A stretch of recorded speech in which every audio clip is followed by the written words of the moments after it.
মাওলা ভুল করেছি, একটু দয়া করো না, একটু মাফ করে দাও না, একটু ক্ষমা করে দাও না, একটু ক্ষমা করে দাও না। আল্লাহ আমি কি করব তুমি বলো না। আমি চলেছি আমার মতো করে, আমার বিবেক যা বলেছে তা করেছি, আমার মন যা বলেছে তা করেছি। পরে বুঝতে পারলাম লাভ নিতে গিয়ে লসের কোট করে বসে আছি। যাদের জন্য সম্পদ জুড়িয়েছি 2 নম্বরই করে, আজকে সেই সন্তানরাই আমাদেরকে ঘর থেকে বের করে বৃদ্ধাশ্রমে পাঠাই দিয়েছে, বৃদ্ধাশ্রমে পাঠাই দিয়েছে।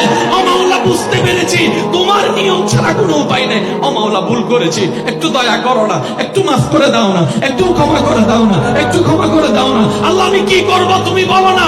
রব বলে যে শান্তির জন্য রহমতের দরকার, আর রহমতের জন্য আমাকে খুশি করা দরকার। বান্দারে তুই একটা কাজ কর, দুনিয়াতে যাই হোক, যেভাবে হোক, যেভাবে হোক, যেমনি হোক, তুই আমি রবকে খুশি করে চলার চেষ্টা কর।